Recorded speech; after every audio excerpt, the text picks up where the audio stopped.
chat. We're just gonna hang out for a second while I finish eating my lunch before law school.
stash is a mess. All right. Hello? Hello?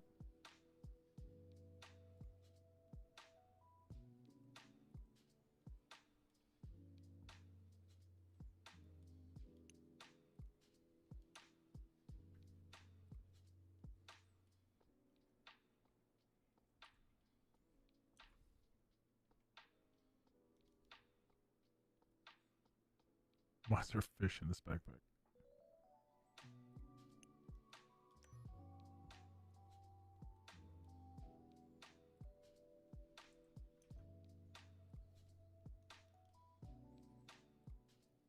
Oh.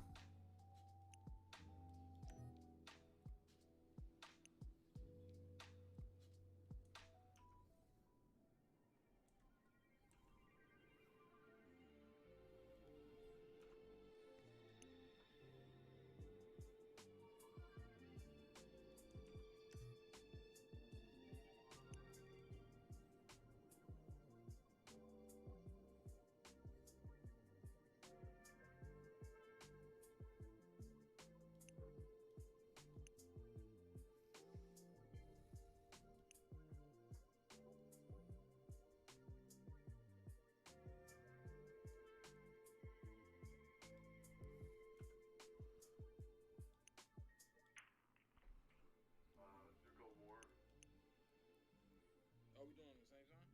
Yeah.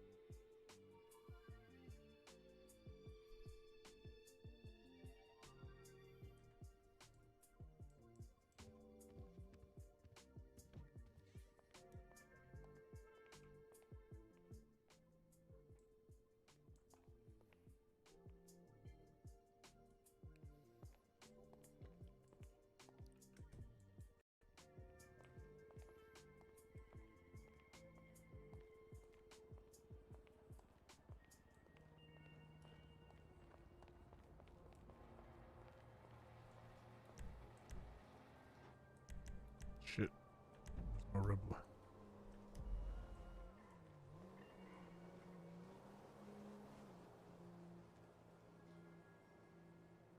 City Hall garage.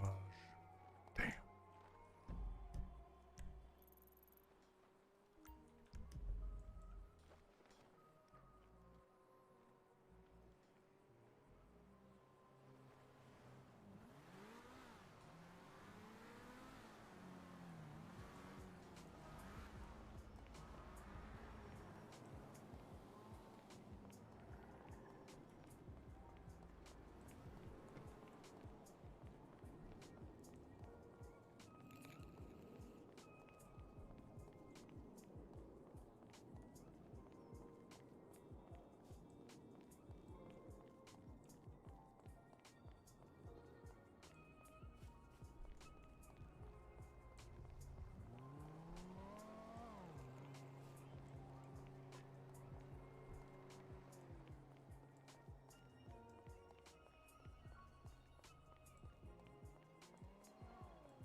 Hello, beautiful. How you doing? Hi, Luca. Sorry, pressed the wrong button on my phone. What's going on?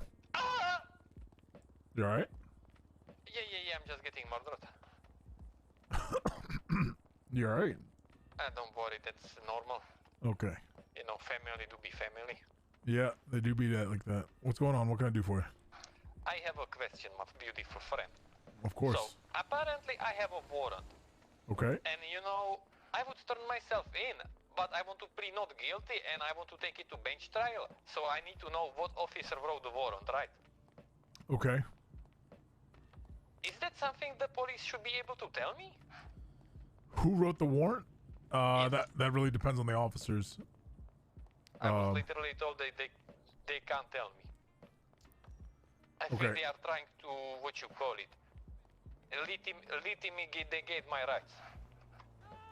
Yeah, so if they have an arrest warrant, you can't plead not guilty and not be served the warrant. So what you have to do is essentially turn yourself in and then plead not guilty to the charges, and then they'd let you go on bail if that was available. Yeah, but I'm not gonna be paying bail.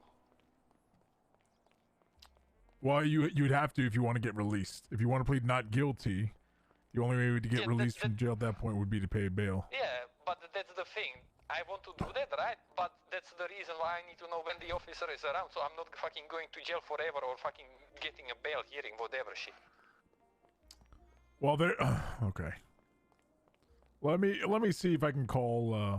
Let me see if I can call and find out. Yeah, much appreciated, beautiful. Okay. All right, I'll call you back, Luca.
Trooper Connor speaking. Trooper Connor, DeAndre Evans, Public Defender's Office. Hello, Mr. Evans, how are you? Good. Do you have a moment? Yeah, I'm just currently running radar. Okay. I have a client who apparently has an arrest warrant out for him. He wants to turn himself in, but he doesn't want to he wants to turn himself in to the arresting officer who wrote the warrant so they can quickly get a bench trial or a bail hearing. Is there a way you can tell me who wrote the warrant for a client? Give us a name, I'll see what I can do. Yeah, his name is Luca. It's Luka. Yep. Perichik, P-E-R. Hold on. I'm sure there can't be that many Lucas. There's a lot of Lucas. Really? Perici? Is it Pacoli or Perici? Perici, P-E-R-I-C-I-C. I'm just trying to find him on the system here.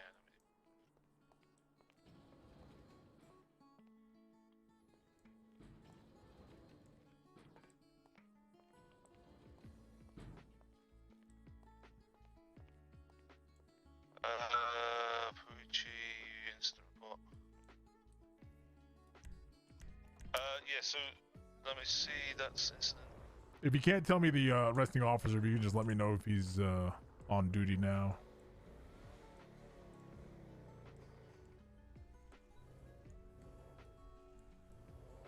Because my client's concern, obviously, is that he turns himself in, the officer's not available, he doesn't get bail hearing, and he's held for the nines. And you obviously would prefer not to have that.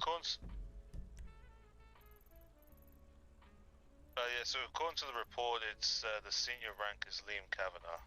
Okay. I don't know if he's the one who actually done the report, but he's the one who done the, he's the senior officer. Let me just have a look at law enforcement, see if he's on duty. I'll see who else is on the, I'll see who else is on the report for you. Yeah, if you could find out, because my client's willing to turn himself in, but he wants to fail, obviously, a bail hearing or whatever, to be able to not be held. 2 seconds. I'm just trying to go through the names, make sure I can remember them when I go on my phone. Appreciate it.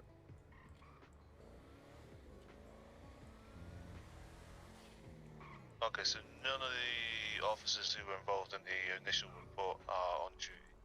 All right, and if can you tell me from a procedural standpoint, if he turns himself in, it has to be one of the officers on the report to process him, or Hey, can... sorry, I'm gonna have to go. I've just seen an MBA. I will call you right back. Yep, you're good. Bye.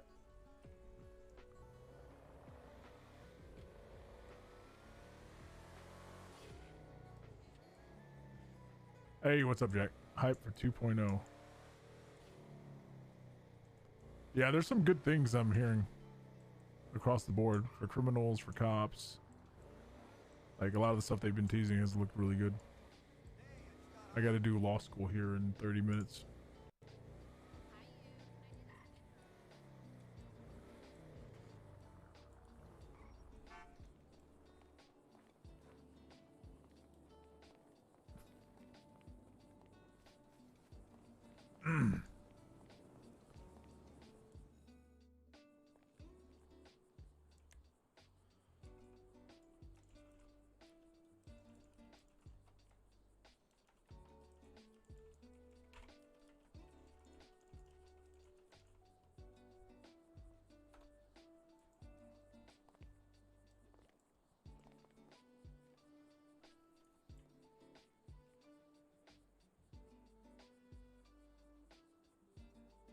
Yeah, law school's been up for a while.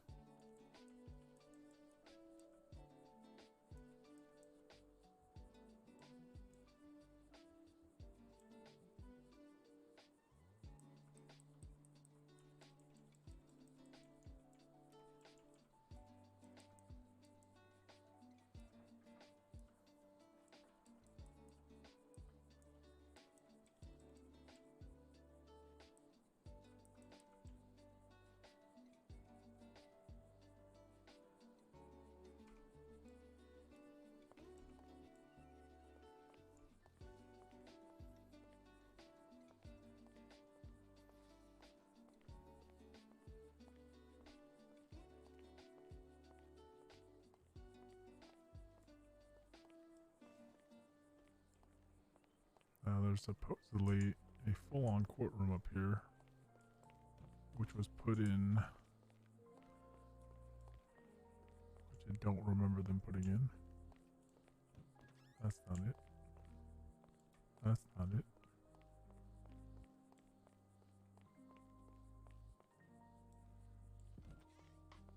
Oh, look at that.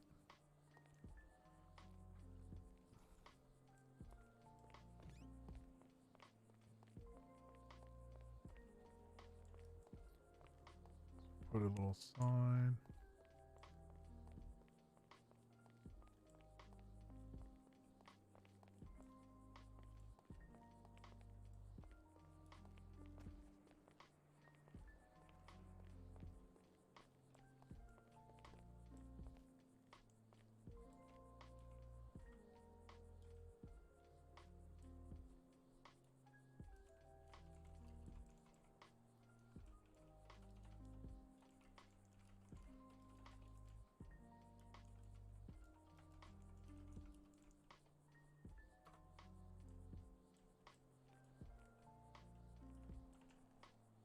I never knew you could go inside UCSA. Yeah, there's they put a library in, and they put the state library in, and they put the Hey DeAndre. Hey, what's going on, Dom? I'm just putting up signs so students know where to go. Yeah, did you figure out where it was at? Yeah, it's across the way. That was not there when I first visited the school. No, she had Public Works come and put it in. Yeah, I had no idea. We figured it'd be good to have like one in the school, you know? Oh yeah, Makes it no, a little bit absolutely easier. makes sense. Alright, I should do that. DeAndre Evans, Public Defender's Office. hey, sorry about that. Yeah, local decided to reverse into some guys at the side of the road. No, no worries. Appreciate you calling back. So sorry, what were you asking for? You asking for the procedure? Yeah. So is if he turns himself in on that warrant, can anyone process him, or can only the arresting officers? Yeah, no, anyone can process an active warrant. They just have to make sure to be reminded to remove it from his account, so we don't keep chasing him. Okay. The Can same you? warrant he's already served. I'm not going to disclose this to the client, but can you tell me what the arrest warrant is for? Is he going to be eligible for bail, or? I don't even. From what I've seen, I don't even think he's fucking. It's that amount of time. Give me 2 seconds.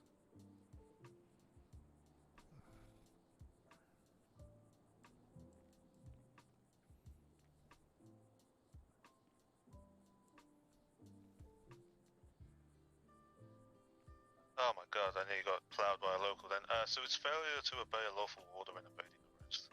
Okay. It's like $1,000 and 45 months. Okay. All right. He should be, if he does want bail for that, he should be eligible for that, but I mean, at that point, you know, and seniors, the corporals and above can issue 50% off, so as he comes in with a good attitude and, you know, tries to make his case, I'm sure he'll be able to get some time off. Okay. All right. Thank you. Thank you, Trooper. I'll let him know. No worries. I appreciate that. Cheers, Catch you later, mate. Mr. Evans. Hey, Donald. Do you know? So, bail. I have to catch up on the changes to Speedy Trial Act, but is bail still at the discretion of the officers, or it should? No. It should be entitled to everybody, right? So they can't deny somebody bail. They can on certain charges. Violent felonies, or is it listed in the STA? It's actually listed. Here, I'll read them off for you. Client's got evading and failure to obey a lawful order. Yeah, no, they have to get bail. The accused may also be denied. No, it's if they were already in violation of bail, they can be denied. Obviously. Right. List. Okay. They may set bail, collect bail, and release the accused on bail. Law enforcement officers and attorneys of the Department of Justice must provide bail for the accused unless the accused is being charged for an offense of murder in the first or second degree, homicide, treason, terrorism, corruption, or racketeering. Okay. Well, he's good to go then. Appreciate it. And then only certain charges are actually a violation of bail, too. Yeah, no, I saw that. I remember seeing that, like, because they're not doing the red light, like running a red light and all that nonsense. Yep. All right. I call this client back. Luca. Beautiful. Hey, Luca. All right. So the officers that wrote the warrant are not on duty. However, I was able to get the charges, and you're looking at evading and failure to obey a lawful order. It's Yeah, like I know, but I'm literally not taking those charges because I was literally out of state. Okay, so here's what I was told. So you are lawfully able to get bail, right? The charges that you're being charged with. So if you turn yourself in now to anyone at MRPD and plead not guilty, you should be able to request bail immediately. But then you're held to bail conditions. You know what those are? No, then I can't be bothered. Okay. Okay. So bail conditions are the following, right? So if you're let out on bail, which is usually the fines, so it's like $1,000 for bail or something with your charges. If you get arrested, Yeah, but I will never see that money again, will I? you will if you get found not guilty in court. Yeah, so basically I will never see that again. Well, I mean, you said you weren't in the city, so. Hell yeah, but you know how cops works. They have evidence. They saw me. They heard my voice. They got my plate. Okay. So you're not okay. Well, if you want to wait until one of the arresting officers is on duty, then I don't know all the arresting officers. You know, I can't. I had to pull some favors to get the information for you. Oh no, I already knew this information, but I appreciate it. Yeah. So I'm just telling you those charges, you're eligible for bail. So if you turn yourself in, they have to allow you to post bail and get out. But then yeah, you but have. I need to get bail hearing, right? No. You don't have to. You don't have to have a bail hearing. They are. You're entitled by law to get bail with the charges that you have charged against you. Okay, that's fair. At least one good thing to know when I get caught. Yeah. And I was told by the trooper officer that was that gave me the information that they have several corporals and people on duty who can give you up to 50% off if you turn yourself in, if you want to plead guilty to it. So that'd be like 20 That's months the or thing, something. I'm literally not pleading guilty to shit that I literally have not done. Okay. Well, who do you know? Like, how would they even know? How would they even charge you? Was it your vehicle? I have no fucking idea. I was just, having a nice civil conversation with my friend who is a cop. It was a family barbecue. Okay. He told me, oh, you have a warrant. I'm like, bitch, for what? Yeah. He told me that, and I'm like, what the fuck? So the warrant is on 8th February, and I literally left the city on 5th. Okay. So, like, I have no idea, and, they can't tell me more of that, like, whatever, everything they have in there on it.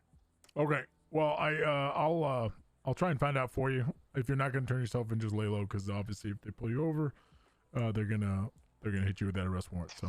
If they pull me over, they are not catching me. All right. I'll try to get as much information I can for you. All right, Luca. Hey, much appreciated. Beautiful. No worries. You have a good one. Be safe. You stay safe. Bye bye. How have you been? Busy. Busy? Hunting Associates? Yeah, and we have a bunch of like contract stuff for businesses that's just kind of kicking off for businesses just kind of getting their foot in the door. Yeah. Are you the primary on all the contracts? Yeah. So you're like heading up most of the civil stuff? As far as business law goes, yeah. Gotcha.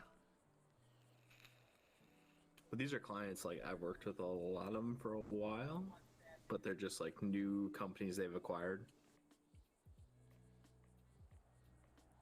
Oh, okay. Oh, that's right. You're the corporate attorney for SecureServe, right? SecureServe, Bohan, Auto Exotic, Rockford Records, Remedy. They're all fucking Jericho companies. Yeah. They have 30 days to file charges. I have to revisit. SecureServe we had to issue all if new the arrest SecureServe warrant's contracts signed because of the HR 93, the new security law. Oh yeah.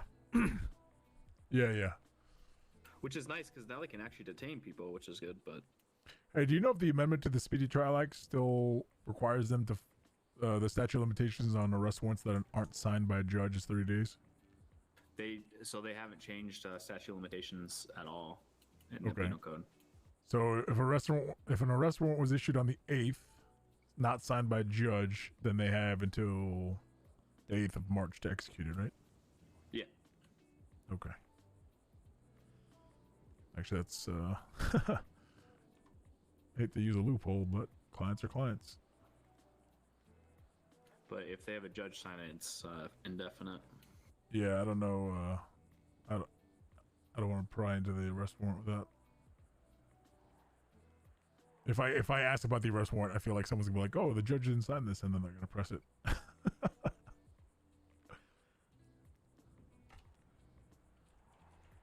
my client. I feel like... Well, my client says he was out of town, so he left the city on the 5th, I guess, on holiday, and there was an arrest put out on him on the 8th, and he says he wasn't even in town, so he wants to plead not guilty, but he's afraid that if the AOs aren't around, that he won't get bail conditions, blah blah blah. He doesn't want to sit on bail conditions, or he'll get bail, but he doesn't want to. Serious charge. It's evading and fucking failure to obey a lawful order. God damn it! Recent calls. There we go. See, some of those, like that one, I don't think a judge should ever signed or sent it past. Hello, beautiful. Hey, Luca. All right, so I just remembered. So if the arrest warrant was not signed by a judge, which I'm not they going. expire after 30 days. They expire after 30 days. So if the arrest warrant was issued on the 8th, you just have to lay low till the March 8th, and then it should expire. So I would give it like a 24-hour period after that, so March 9th, before you alert anyone. I'm trying not to. I'm not going to pry into it because somebody may notice that a judge hasn't signed it. Oh, don't worry, pry into it. I don't give a fuck. Well, I don't want a judge to sign it and then have it be, because once a judge signs a warrant, it's indefinite. They can execute it whenever they want. But if it's only an arrest warrant signed by an officer, My friend, they will not get this signed by a judge. They did not get warrant for me for 360 months signed for a judge, and it expired after a month. okay, so you're good then. Yeah, don't worry. All right, take it easy. Holy shit. Bye. Yeah, this whole like signing your own warrant thing, that's always bothered me. I mean, I'm fine if it's like, you know, getting signed by superior officers. There's, yeah, but I mean, cops gonna protect cops. Honestly, there's got to be some sort of check and balance for that. Like, I think certain charges, like you said, should require a judge's signature, and then others. I mean, like basically they get an arrest warrant for anything at this point because they're signing them off themselves, you know, and they're gonna back their own PC, blah blah blah. So it's. Yeah, so in Liberty City, when we issued warrants, they only lasted for 3 days without judge approval. Yeah, I think we should probably. Yeah, officer Discuss issued that as an warrants option. were very, very short. Yeah, I mean, I'd be willing to give it like 3 to 5 days max for officer issued warrants.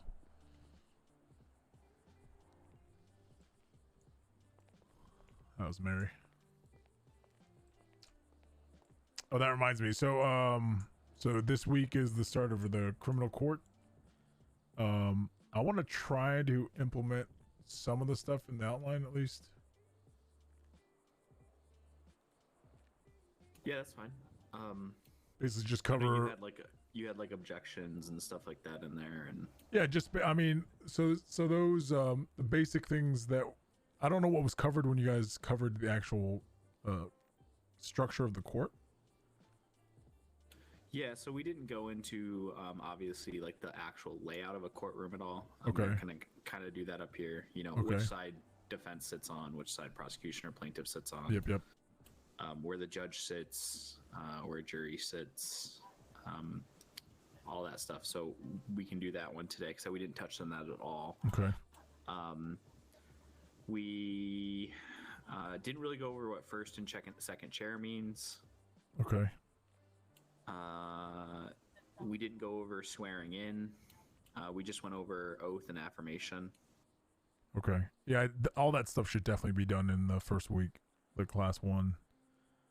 Because I would like to focus class 2 on actual criminal court procedure. You know. We went over like what a bail hearing is, what an arraignment hearing is, but not really how they differ from, you know, a regular proceedings. Okay. We didn't go over sentencing at all or award. Arraignment. Okay. Yeah. So I want to cover like criminal complaint procedure. You know, from the time of an arrest. Basic statutes like it used to be 14 days, now it's 30, I guess. Well, did that get signed? I thought it was. Wasn't last I checked. Oh, really? Signed by who? The governor? Yes.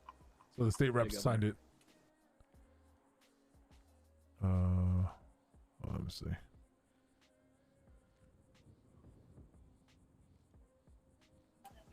Maybe it did finally get signed. Why can't I find proposed? Yeah, it did get signed. It did. Okay. So it's 30 days now for a criminal claim to get posted to the But docket. it's still not signed by the governor.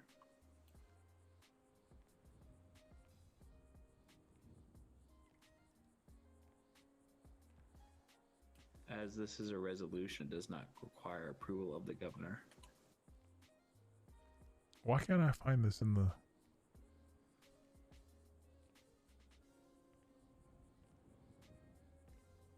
Amendments to... Okay, HR 92? Yeah. So it doesn't require a governor's signature. Nope. Okay, so it is signed into law. Okay. Yeah, it looks like When was it actually moved though? Because it must have just been moved recently. It's under bills signed into law, under the legislature. Yeah, but I wonder when it was moved because it wasn't moved like 2 days ago. Oh, okay. Okay, so now we're As at 30 well as days limit. It still doesn't. So they said this resolution will be implemented immediately upon voting. It still doesn't ever address current ongoing cases. So ongoing cases would still fall under the 14 because it's not retroactive.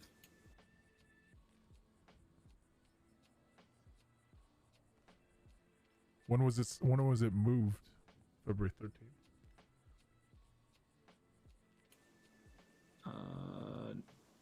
February 17th is when Endeavor touched it, but it doesn't say when it was actually fucking moved. But I'm guessing 17th is the date they're going to use. All right, so we'll call it the 17th.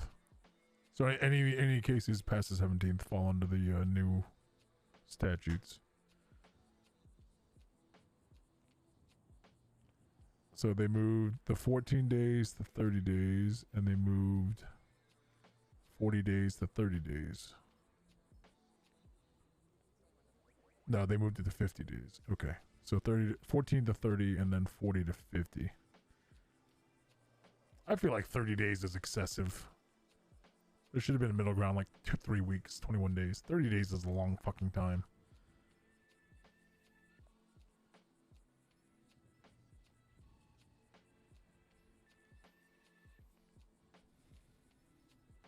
Yeah, so I want to cover basic criminal complaint procedure from the time of the arrest to the actual criminal court. We could do criminal case law maybe on Wednesday if I'm around. Yeah, we went into a decent amount of criminal case law.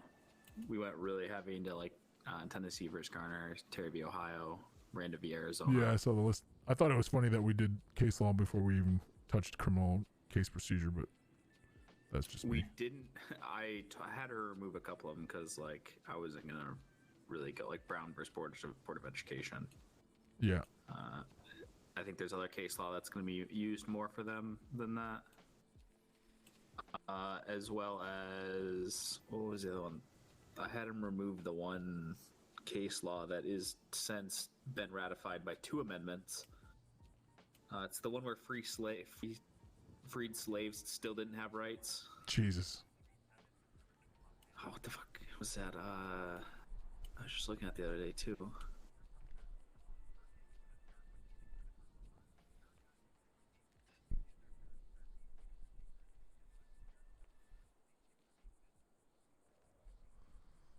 Oh, you're gonna love this. Speaking of slaves, it's actually a terrible segue, but so we were in the courthouse yesterday for some bullshit misdemeanor case that the guy didn't show up, so got default judgment, and we were talking about hood court, and Thomas Queen, one of the fucking DOJ guys, he says something like, we can't take this. Well, we can take it to hood court because Dre's the only one qualified to take it to hood court or something. And everybody was like, fucking record scratch, slam on the brakes, like, excuse me, what did you just say? Do you know I actually have a hood lawyer? Who's your hood I haven't lawyer? seen him in like a month. But there was a guy I took down to the cells a couple times because he wanted to come to do hood interpretations. You took a non-paralegal down to the cells? Well, I just call him a paralegal, yeah. Oh my god. Okay. He actually did a fantastic job. Like, if the guy didn't have a record, he probably could be a decent attorney. What's his name? Oh, let's see if I can find it. Kayla keeps saying that about Mason Raptor, but he's been arrested like a gajillion times. Well, I feel like some people, like, I mean, if you're arrested a lot, you know how the system works. No, exactly. I mean, I've run into criminals who are very well aware of the penal code because they've been arrested so many times.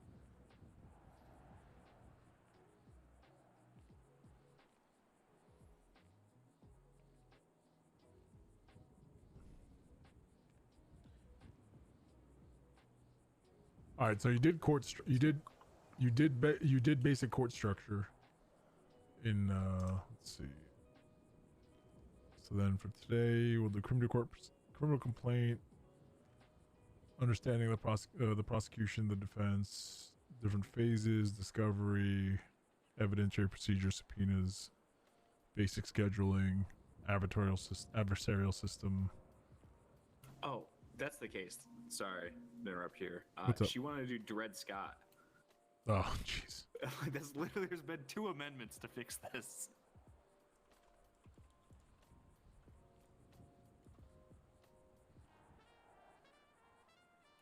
Oh, Hagen.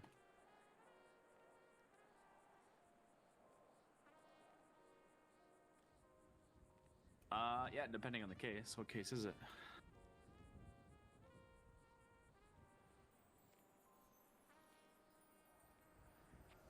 Okay.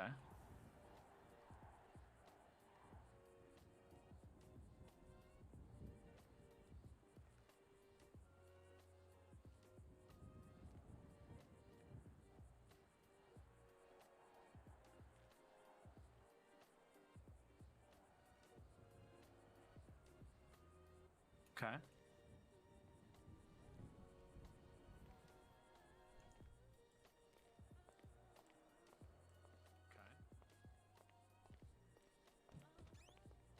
How's it going, Mayor?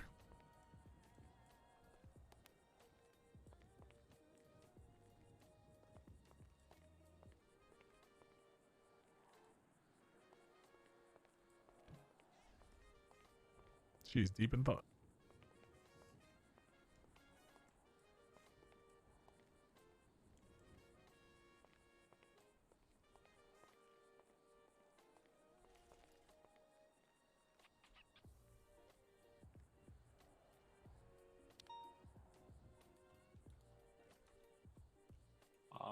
What do you want to sue him for harassment? I'm gonna be honest. Everything you just.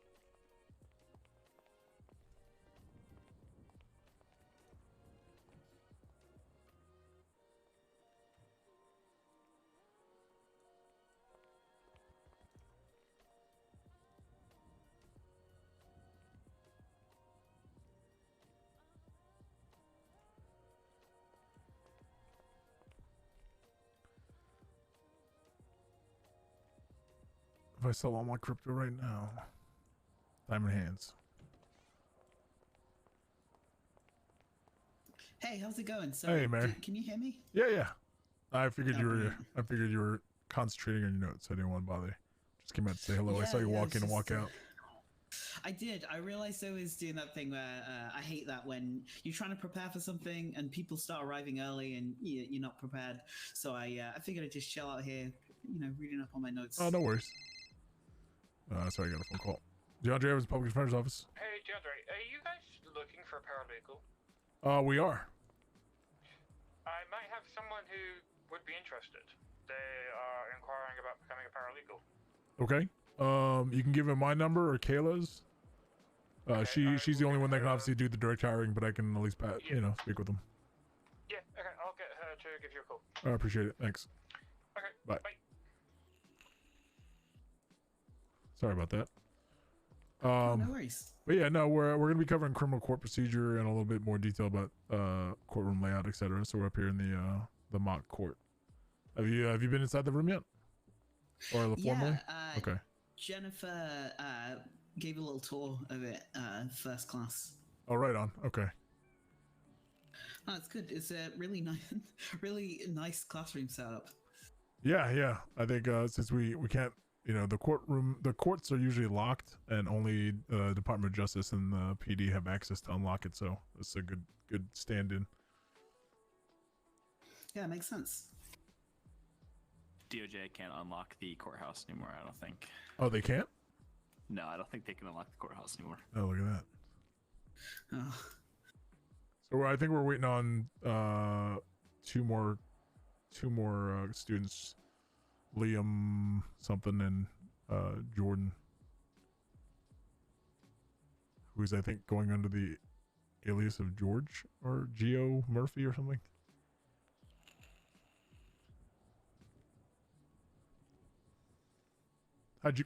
How'd you find last week's class?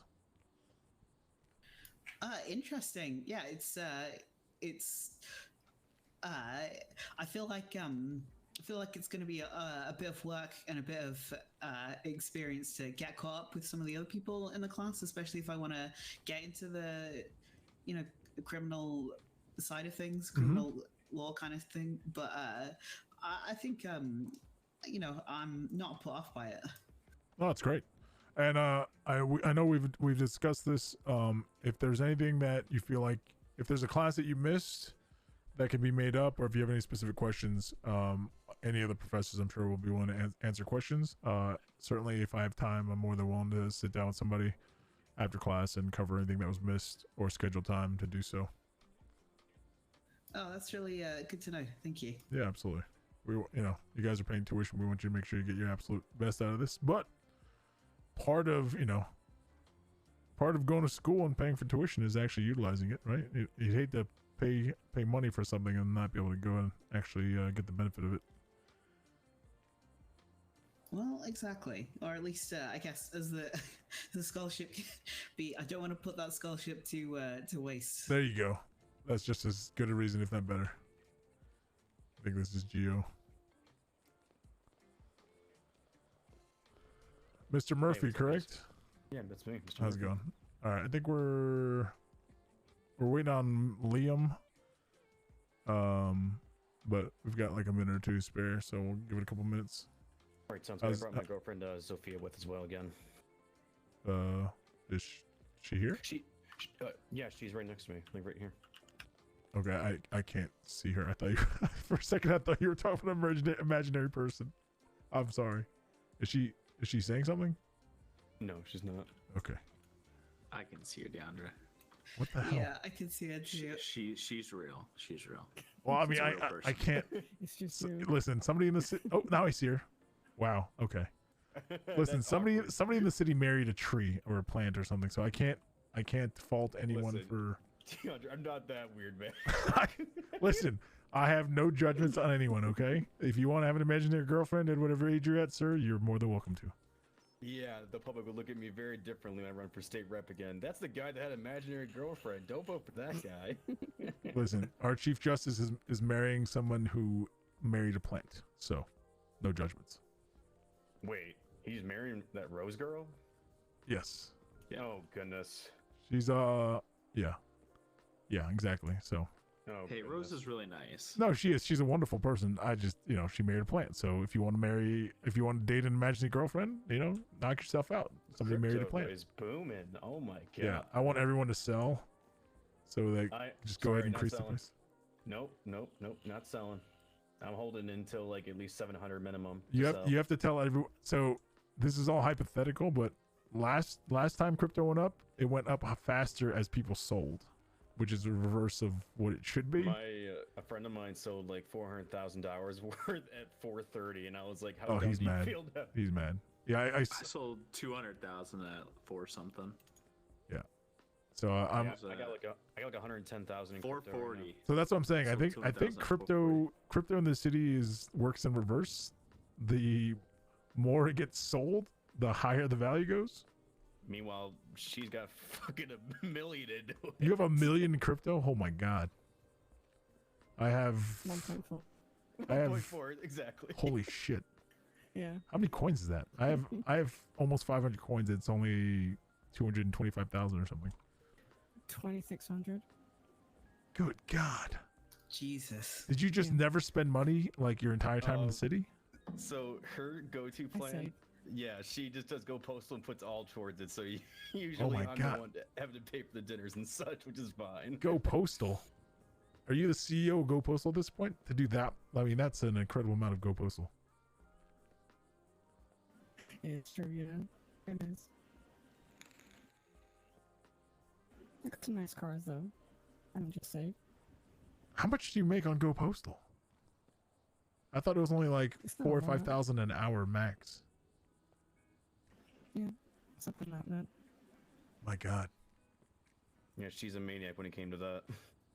Yeah, but if you doubled up on crypto a couple times, like, I did, yeah. Oh, I guess, yeah, Yeah, if so you've you never can go pretty spent money. fast. Yeah, I guess that's fair. because you could Right. take 500,000, double it, there's a mill.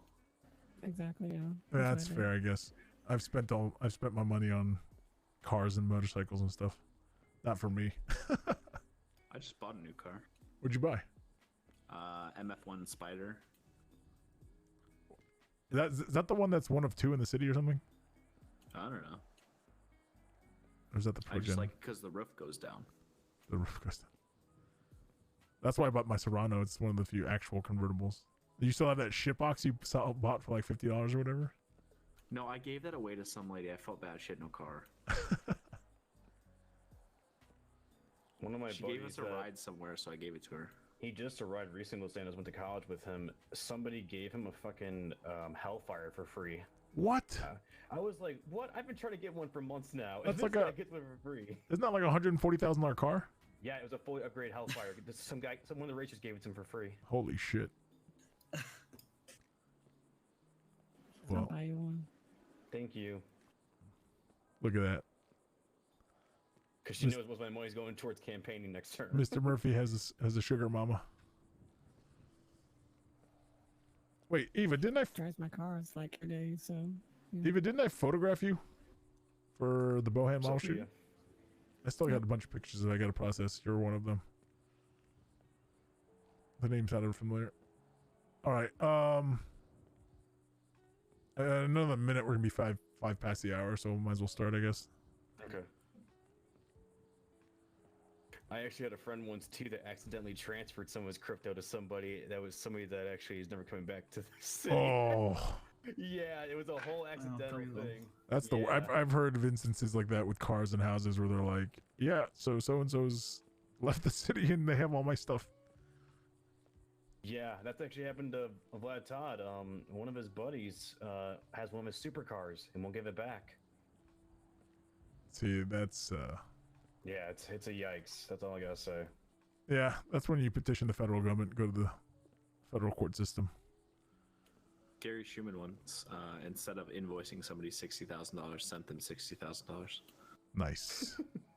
Could have Gary happened to her. Schumann did show up to his fight on Blood Night bouts against her, and she won the first round.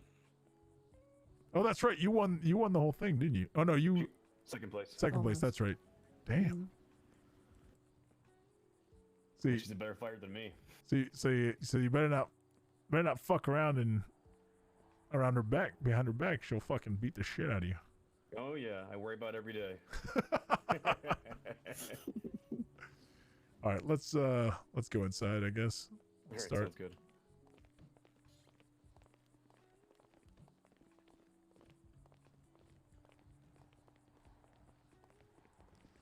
All right. Feel free to grab a seat at either the prosecution or the defense tables, since there's only a handful of us here. All right. Good afternoon, everyone. DeAndre Evans again with the Public Defender's Office and the co-director of law school, and then to my left there, Donald. Donald O'Hagan. Donald is a private attorney and also, is it assistant to? I can't remember. Assistant to the I don't know. Something like that. Donald should basically be co-director as well, but I don't know why he's not. Maybe we'll make that change. Anyway, all right. So we're gonna be starting into technically class 2 of the law school, which is to cover the criminal court procedure.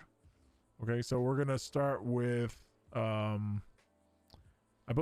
You said they did tour the courtroom, right? And they understand all the different positions, everything, or no? No, we did not Okay. go over positions or layout of courtroom. Okay. All right, so we'll go through the layout real quick. So this is obviously a mock courtroom. You have in the back the brown and red benches as the gallery, and then you have on my left, your right, where typically the prosecution sits. So in criminal court cases in the state, the prosecution is generally the state or the Department of Justice. Okay, and then on my right, your left is typically where the defense sits with the defendants. Okay, and those can obviously be clients being represented by the public defender's office if they were assigned an attorney, or by private attorneys like Donald and his law firm and other law firms in the city. Now, quick note for public defender's office. if you guys are familiar with the Miranda rights, every citizen in the state, by the Fifth Amendment in our state constitution, Donald? I can't remember what time it is. It's either the fourth or fifth. Fifth. The fifth. So the Fifth Amendment grants every citizen in the state the right to an attorney, and if they cannot afford one, they are provided one by the state. Now, the only loophole there is obviously there has to be one available at the time of their arrest. If not, then they can basically plead themselves or await an attorney being available, which means they'd have to go to Bolingbroke anyway. So the defendants and the defense generally sit on the left-hand side of the courtroom, or my right, your left, where Mr. Murphy and Ava are sitting, and obviously behind me is the bench where the judges sit, and typically this table here isn't here at all, but a clerk usually sits to the left of the judge, your right, my left, and then the witnesses, when they testify, sit to the right of the judge, my left, well, your left at this point, my right, your left. And so that's the typical structure of the court up at Alta. Was it Alta Street? Yeah. And then you'd have bailiffs usually in the back watching the doors, and then you'd have a bailiff immediately to the right of the judge, used to swear in witnesses, etc. during testimonies. Any questions so far? Not yet. Mm-mm. What's going up, Dono? All right, so that's the basic structure of the court. And then within the actual prosecution and defense teams, you usually have what's called the first chair. First chair is the person who's in charge of the prosecution and or the defense. So you'd have a first chair on the prosecution side, you have a first stance on the defense side, and then you can have second and third chairs, which make up other attorneys or paralegals in some instances. And in special instances with the prosecution, you can have bar certified officers sit in as second or third chair by special request. Second and third chairs' responsibilities typically are taking notes for the first chair, helping to write down questions and responses, and then also take notes for the purposes of formulating the closing remarks for either the prosecution or the defense. It's really handy. I would recommend, if you're ever an attorney and you're not doing anything, definitely sit second or third chair, help out your first chairs. And if you're a first chair, request the second or third chair, because they can really be helpful, because you're trying to manage a lot of things, right? So as a first chair, I'm typically trying to listen intently to the responses by a witness on the stand. And so a client, specifically for the defense side, might be asking or questions or clarifying things or stating things that may or may not be true during someone's testimony, and then they usually transfer that information to the second or third chair, who will then transfer it to myself or another first chair during the course of the trial, and then it can also help with secondary questions and closing statements, etc. Yeah, Dono, I'm using a voice changer. The second and third chair there. I'm sorry, say that again. How common is it to have second or third chair there? So I would say second chairs are fairly common. Third chair less so. Third chair is usually reserved for somebody who's trying to get some courtroom experience or paralegals. But I would say in most cases that I've been in, the prosecution definitely seems to always have a second chair. And in the defense, we've been trying to, as a public defender's office, to make sure that we have a second chair assigned. The other obviously rationale for second and third chairs is if the first chair is unavailable. It's kind of like your stand-in, right? Someone who's kept up to speed on the course, on the docket, and what's going on in the case, so that if the first chair for whatever reason is unavailable or has some extreme scenario where they have to leave the court, etc., second chair can take over quickly. So that's why it's definitely beneficial to have a second chair at all times. Third chair is, like I said, kind of an optional thing. Any comments on that? Yeah, so I guess I can, from the private sector, the second chairs are a little more rare in the private sector depending on the size of your firm. For obviously, like for my firm, it's not that rare. I pretty much always have a second chair. And right now we actually have an active third chair, which is exactly what DeAndre said. The third chair is usually the person they're trying to get trial experience. They haven't taken many cases before, they haven't been to many trials. So they're kind of there to listen and add their input as possible. Depending on the the trial and kind of what's going on and how we feel the flow is going, we might call the third chair to ask some questions if they feel comfortable as well. Yeah. And as the second chair, you are on the docket. All the chairs have to be announced on the docket, but second chairs are capable and usually do ask questions. They can interrogate witnesses. They can object, which is also handy because, again, as a first chair, if you're listening intently on something or you're preparing a statement or preparing questions, second chair might be free to fire an objection as needed if something the first chair may have missed. So it's very handy in that from that standpoint. And depending the kind of if you and your second or first chair, if you're the second chair, are on the same wavelength, you'll notice for Cyrus a lot, I'll rebuttal to an objection as second chair, and he's actually the one actively up there asking the questions. The reason for that is Cyrus, some first chairs or some people asking questions in general, if they have to rebuttal, they'll get sidetracked a little bit, then they'll forget where they're going with their line of questioning. So that's where a second chair or just another person sitting there, it could be the first chair, that's a second chair is the one actively asking questions, but it can really help them keep their focus on what they need to do, and the rebuttal can come from whichever chair is sitting at the time. Yeah.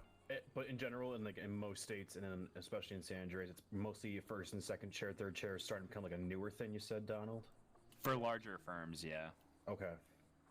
Yeah, it's mainly about availability and time, right? Because like with the public defender's office, for example, we have 4 or 5 active attorneys, and each one of us is assigned multiple cases.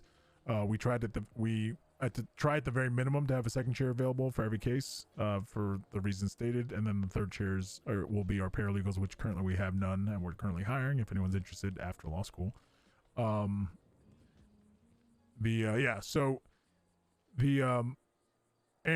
as a tangential point, to what Donald just said, objections, right, are really the kind of the rapid fire meat of a court trial, because objections can be used obviously to derail a line of questioning. They can be used to derail someone's train of thought, right? If you feel like the questions are inappropriate or something, they can impeach your witness, your client or the witnesses or whatever. You obviously need to be listening intently and fire off objections that are valid.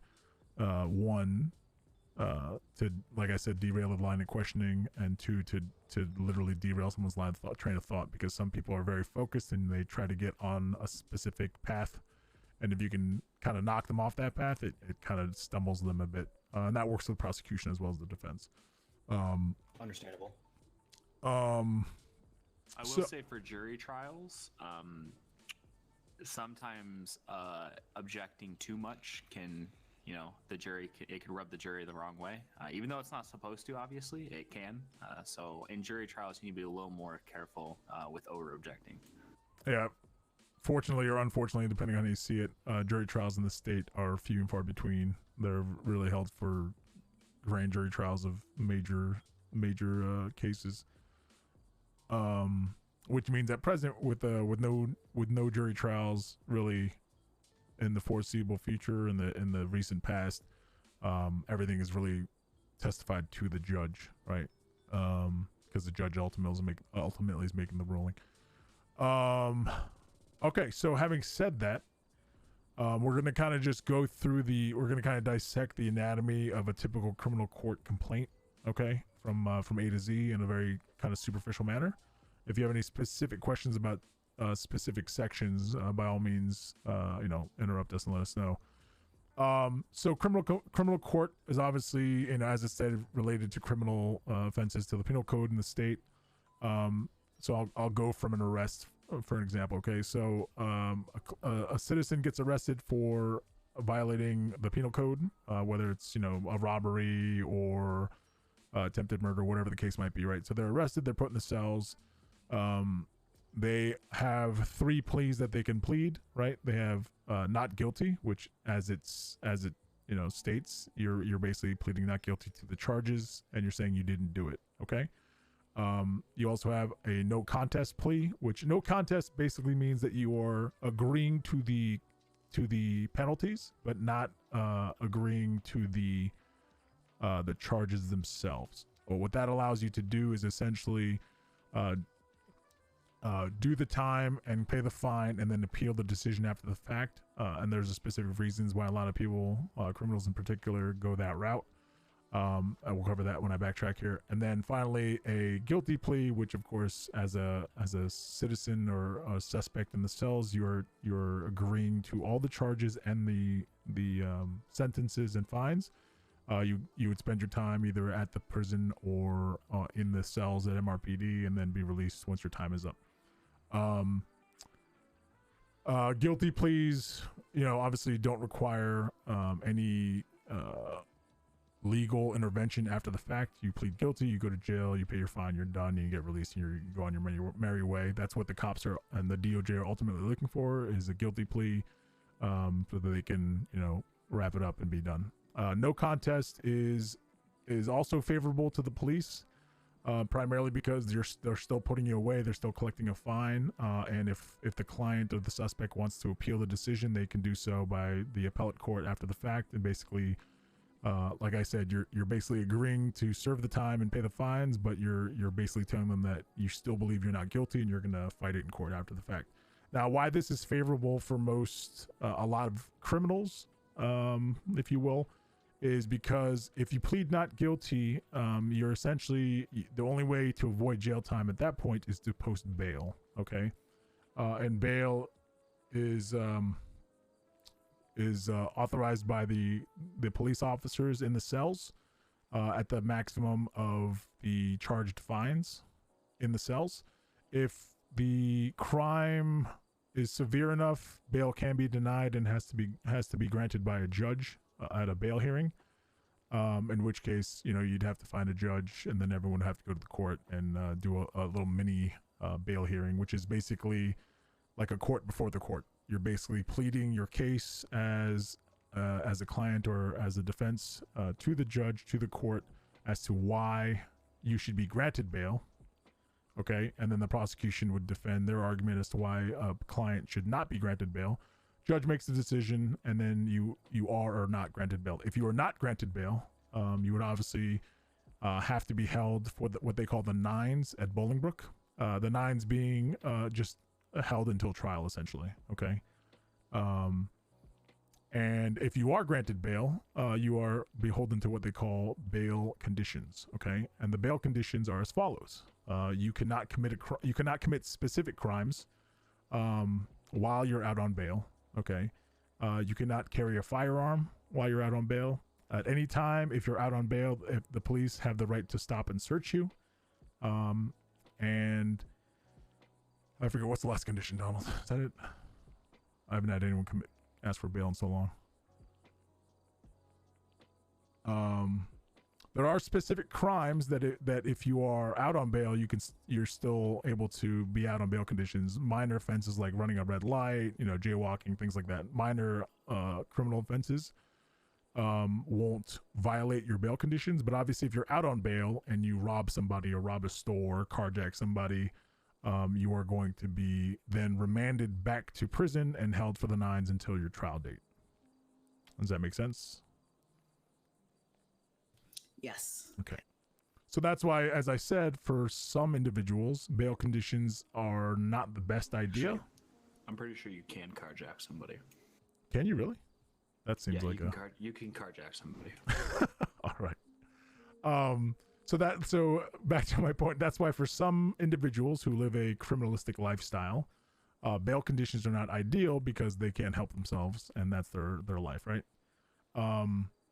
So most criminals, if they truly believe they are not guilty, would rather just plead no contest, pay the fine, do the time, and then appeal the decision after the fact because they want to be able to, continue their criminalistic lifestyles. For most citizens who believe that they are truly innocent of the charges, they will plead not guilty because they're not concerned about violating bail conditions because they don't live that lifestyle, right?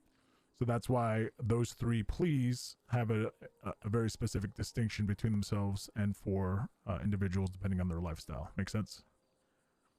It does, yeah. Okay. And then also, I will tell you this, that it's happened. I don't know if this is official SOP or something for the police department, but I've had clients who have hemmed and hawed in the cells long enough where the cops will say, listen, if we don't get a plea from you, we'll just sentence you to no contest, because that kind of absolves them of the possibility of false imprisonment.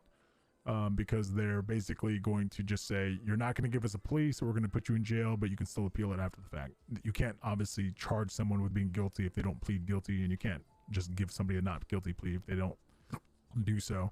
So when criminals tend to delay or stall and waste the cops' time, after a certain point, the cops will just say, that's it, we're just going to hit you with no contest, you're going to go to jail, whatever. Also from a police standpoint, most police officers and DOJ will look favorably on suspects in the cells that they plead guilty, because obviously that's the plea that they're trying to get ultimately, and so they're apt to remove time, 25 to 50%, depending on the officers involved. And with no contest pleas, they usually do not give any time off. So if you're going to plead no contest, they're going to hit you full time, full fines. And also in the police are not allowed to touch fines, okay, for anyone that's arrested and pleas. So they might be able to work with the clients of the suspects on the sentencing times in the cells, you know, like I said, up to 50% off depending on the rank of the officers involved. But they at no time can they ever touch the fines. Those are locked in the system. There is a little bit of a way around that. And I've used it a few times. Hey, Karma, how's it going? Attempted first degree. And even if I think they could possibly charge that charge, and the client is willing to plead guilty on that charge, for a guilty plea, I'll honestly be like, well, you know, we'll plead guilty, but we want to drop the second. And that it saves the client a little bit of money and time. Yeah. And officers, depending on officers, some officers are opening to do that.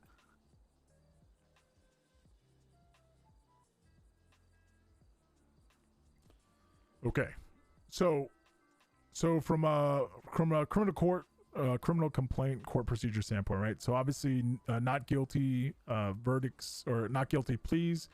At that point, the police officers have a specific amount of time to post the criminal complaint to the dockets. That is a SOP set by the police department. I still haven't gotten a straight answer on that. It used to be 48 hours. It is 48 hours, right? Okay. It is 48 because hours. I've heard yeah. All right. So the officers have once a client or suspect pleads not guilty in the cells, the police officers have 48 hours to post that criminal complaint to the docket, and that usually consists of them basically copying and pasting the arrest report with the charges, times and fines, etc., to the docket. All right, that's on the government website under the judiciary section of the government website, and you'll see, you know, several courts listed: criminal court, civil court, appellate court, and they have 48 hours to post it to the criminal court.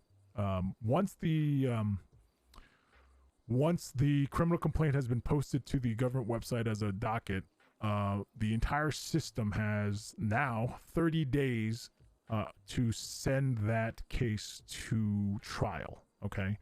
That's part of the Speedy Trial Act. If you recall, it used to be 14 days. It was amended to 30 days. So as a suspect, a client, or what have you, you have 30 days from your arrest to have your day in court. Okay. Anything past that 30 days, up to a maximum, anything past 30 days, the case usually gets dismissed with prejudice, which basically means that the judge or the court itself will dismiss the case and the charges.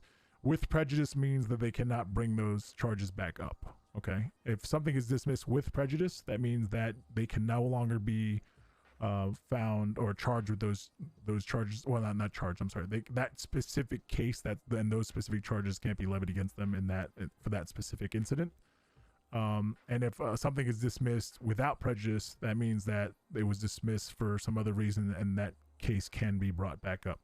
Okay, so that's the difference. If you ever hear the terms with prejudice or without prejudice, that's what they're saying. Okay, so using the example, okay, let's say the criminal court or the criminal complaint was not posted to the docket within the 48 hours, and now the clock is running for the trial. And so this is where we get into the kind of the procedural aspects of the criminal court procedure. So the criminal complaint has been posted, and now what usually happens is a judge, usually the Chief Justice, will then assign a judge to the case. Okay, the Chief Justice in the state currently is John McLemore, if you don't know already. So Chief Justice McLemore will essentially say, you know, I'm assigning such and such judge to this case. The assigned judge will then begin to request who the representation will be from the prosecution side and the defense side. Give me 1 second. Don, can you carry on while I take this phone call? Sorry. DeAndre Evans, Public Defender's Office. Yes, hi. So My once name a is judge is Kat. I assigned, spoke with or back to one of your Marcus' case colleagues, and himself, he suggested I contact you about possible the next paralegal step work. would be the state Yes, assigning absolutely. prosecutors. So I'm in the middle of law So school. typically it's I'm gonna take your number down and refer you to my boss, Kayla Harlaw, who's the state public don't defender. believe we have one yet. I know. Yeah, I'm Vinny actually was familiar with her. I'm currently doing her security. They would assign Oh, the you state are? Okay, prosecutor. fantastic. Typically, Then there's first she and would second be. chair. I'll pass the message that along, kind of but she would definitely be the best person to speak to Did you get directly about accepted? hiring, because she's the only one that can actually hire paralegals. Okay, yeah, no problem. Yeah, sounds good. If you go ahead and pass that on. I haven't seen so her yeah, in the he would, city he yet would assign today, first but and second chair. then again, And I that may kinda have goes missed into her. the chairs you were talking Yeah, about, she and usually the wakes up roles of late, each so one of those. right about now is when she usually wakes up. Okay. So she might be in the city in depending a little on bit. If they already have private representation, or if Sounds they good. need I'll go ahead and touch representation base or they with have her. public All right. representation, And, they kind of I'll will talk to seek her on that. out, Thank you very Great, much, DeAndre. thank you. No worries. So, Talk to you soon. Bye let's bye. say an individual has less than $25,000 net assets and needs representation. We didn't have representation in the cells. That's where they would post on the docket requesting representation, and I'll let DeAndre follow the PDO process. I don't remember, is it Kayla or you that signs them? Kayla or the senior public defenders can at this point. If Kayla's around, she's usually on top of things that way. But senior public defenders can assign, you know, in her absence. And the $25,000 structure is liquid assets, so cash. And we're having an ongoing debate about crypto, because you know we have clients who may have $5,000 in the bank, but up $1.4 million in crypto.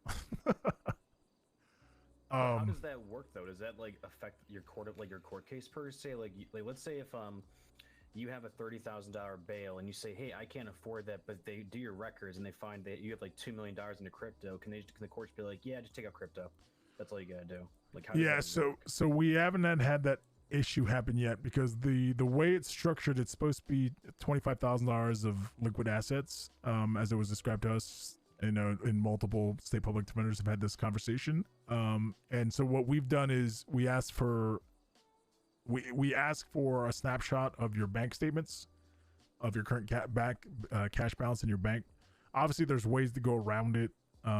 It's not a hard line, so to speak, because the way the language states is, we have to prioritize clients with less than $25,000, but we can still take clients above $25,000 if we're not, you know, too busy. So like you can imagine, if we have 100 clients, then we have to prioritize the ones that have less than 25. But if we only have, you know, a handful, then we can take any case we want. We haven't been at the point where we're so inundated with cases that we can't take anyone in the cells. But I've only asked for bank statements if I have like 17 cases on my schedule, if you get my drift. And most attorneys in the state, honestly, like even private attorneys, like I don't complain if PDO takes a case. Well, it sounds that like maybe Kat the wants to person has be more a than public $25,000. paralegal. We're all so busy. Everyone could use the help, so Yeah. Most of us don't really care. Yeah, because you know, let's be real. I've had patients. I've had clients who have shown me less than $25,000 in their bank statements, but they got pulled over doing a bank job in a Severo. So you're like, okay, well, you have a $400,000 car. So that's why we don't dig too much into the assets aspect of it. It's more about just cash on hand. Understandable. Yeah. How far did you get? PDO or private attorneys accepting representation. Okay. Okay. So once the judge asks for who's defending who, usually the state prosecutor assigns a prosecutor to the case, or a senior prosecutor will, and then same on the public defense side. If a public defender is requested, then they usually will CC the state public defender or senior public defender and ask for representation, and then once representation is set. Then you go into discovery phase. Well, discovering and scheduling kind of goes at the same time. I mean, give or take. So discovery basically means that the time period during a court procedure where evidence and exhibits can be submitted to the docket. All right. So usually that's mostly done in criminal court cases by the prosecution because they have the arrest reports, they have photos from the alleged incident, arrest records, etc., things of that nature. On the criminal defense side, usually for us as defense attorneys, we'll submit any evidence to the contrary, right? For example, if the client was out of town or if the client, reported their car stolen or something, we'll submit anything like that to help our case. This is also when you would subpoena witnesses. Now, a subpoena is basically a court order for someone to show up in court and testify. A subpoena is only required for those witnesses that refuse to testify. Okay, so witnesses can choose to testify on their own, and they don't have to be subpoenaed, but they still do have to be listed on the court docket by either side as being witnesses to the case. All right, and then so most of the times everyone just subpoenas everybody anyway, both the prosecution and defense, just to make sure that they show up in court. But that's what a subpoena is. So you have, during the discovery process, subpoenas that are ordered by by either or the prosecution and defense. You also have exhibits entered into evidence by the prosecution and defense. And kind of at the same time, give or take, you're also doing scheduling, which is basically the court asking availability of everyone involved, right? And they'll put out a scheduler. Basically, everyone has to submit the times and dates that they're available. And then the judge or the clerks will then set the court date based on the time. Technically, what is it, 72 hours for scheduling and discovery? Yeah, so this is where it gets a little muddy. So let's say there was a charge that you're charged with where you were not offered bail. The second both parties are assigned and a judge is assigned, you're going to most likely want to request a bail hearing. And they have 5 days to give the bail hearing. So even if you don't think you're going to get them bail, I still request a bail hearing. It's kind of a bail and arraignment hearing where they'll read the charges and everything. And if you do that, discovery can take a little bit longer. Yeah. And scheduling can take a little bit longer. But typically, bail's done in the cells most of the time. So. Yeah. The other thing too is there's a thing called a continuance. So for whatever reason, if you're unable to respond in an appropriate time, or the dates and things like that aren't conducive to your schedule, either as an attorney, a client, or anybody else in the court, you can request a continuance, which is basically just extending the times for all those different things. So typically, like we said, there's usually a time limit assigned to things. But everyone can, essentially request a continuance for mitigating circumstances like, out of city things or conflicts of schedule, et cetera, et cetera. And you can do that, during the scheduling proceedings. You can also request a continuance. Well, no, I'm sorry.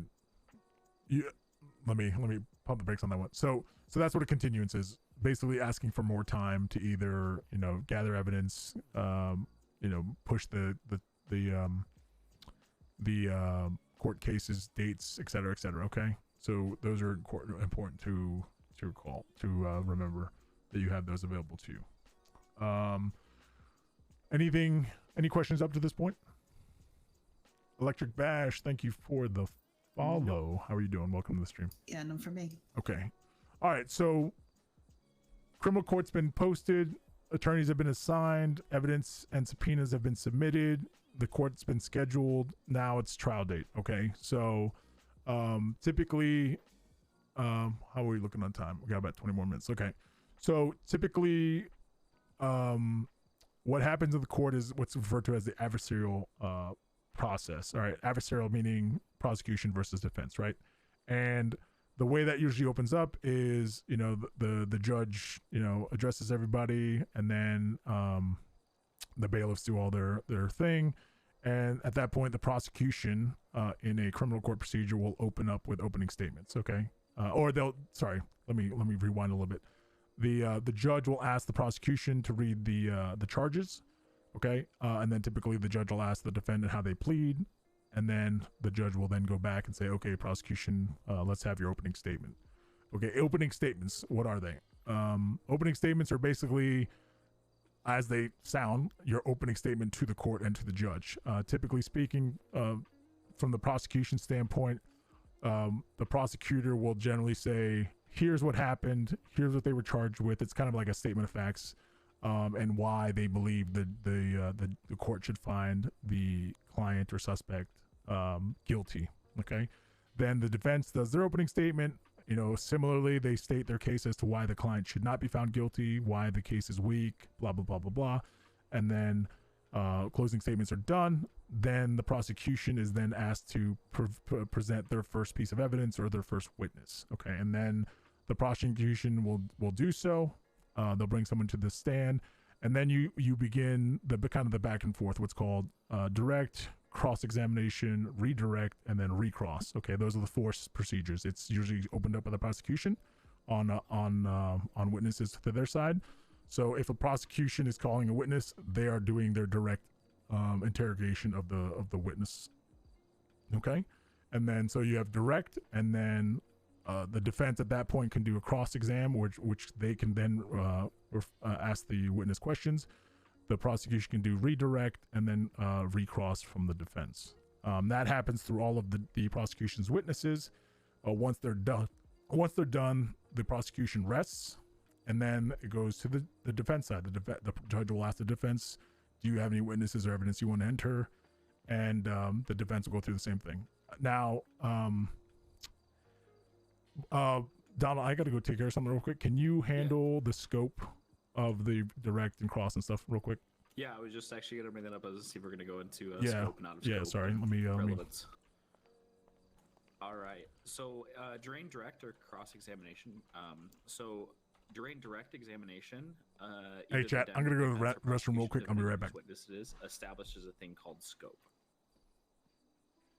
So scope is the specifics of the questions they're asking.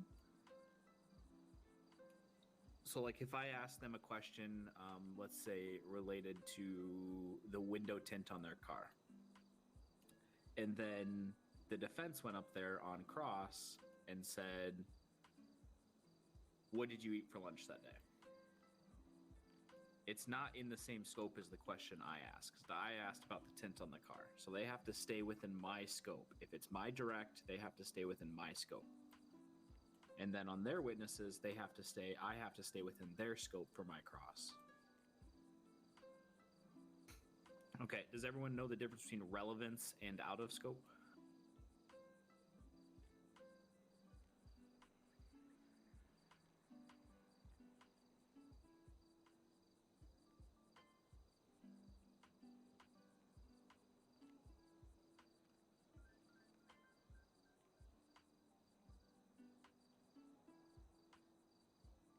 Yeah, because it's not relevant to the case at hand, the trial as a whole.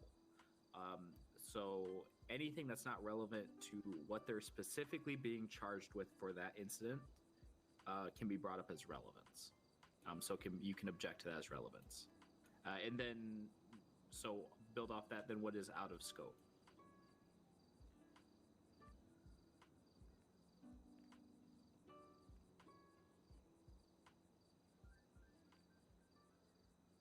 Anybody? So out of scope is it's kind of like relevance, but it's relevance only to the questions that the person doing direct asked. So you'll notice people will say, you know, I left scope wide open for him, or I kept the scope small. So if you're on the stand, Gio, and I go up to you and I ask you like 3 questions.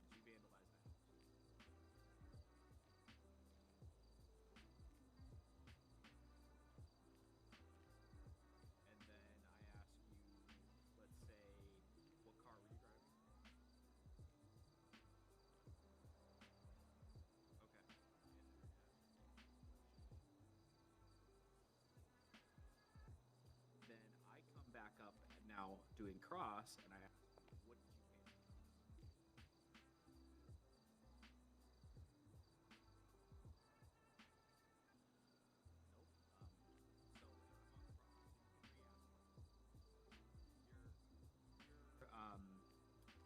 defense attorney would state objection out of scope. Because I only asked you what color the house was. I didn't ask you anything about painting of the house.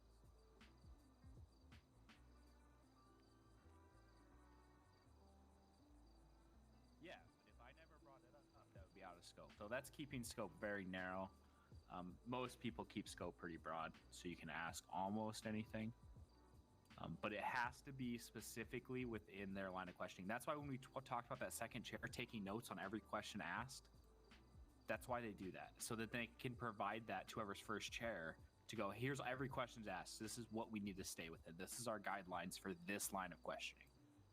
Now, scope is constantly changing throughout the trial depending on what questions are being asked at what time by the person on direct. So does anybody have any questions on out of scope versus relevance and kind of where they play? Yeah, I guess what are the I'm guessing this is going to be entirely contextual, right? But what are the benefits to really limiting or keeping the scope broad? So limiting the scope, you usually want to do if you're actually calling a defendant to the stand. Now, I recommend none of my defendants ever take the stand, because obviously the second you go onto the stand, you forfeit your Fifth Amendment right. So if you want to keep the scope narrow so that the prosecution can't ask them any questions that might incriminate them, that's why you have to keep it so close. They typically, when a prosecutor's asking questions to an officer, they want to keep it very broad. Because they want to get everything. They want to get a phone call right as you get done in the bathroom. Whereas for defense, I don't want the whole picture to leave, because maybe my client actually did, maybe Gio did actually vandalize the house, but I don't want anything to lead into him vandalizing it. I want to keep it narrow. And it depends per trial, kind of, how you want to, play with the scope and stuff like that. It depends if you want to keep a broad scope. The more innocent they are, to be honest, the broader the scope I would be when I'm questioning a witness that is on defense side. But most of the time, we're dealing with a scope established by prosecution.